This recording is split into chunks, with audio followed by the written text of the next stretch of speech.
जना तेला में मकान ना तेला में मकान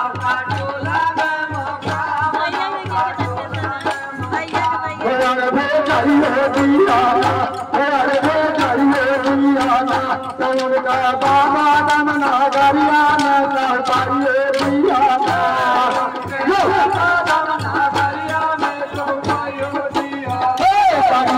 भैया के सलाम देला 20 रुपया आईना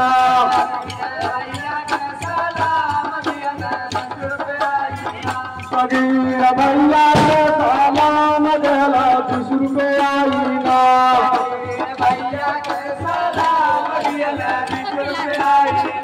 जनाता तेला में मकान ना पाटेला में मकान पाटेला में मकान ना पाटेला में मकान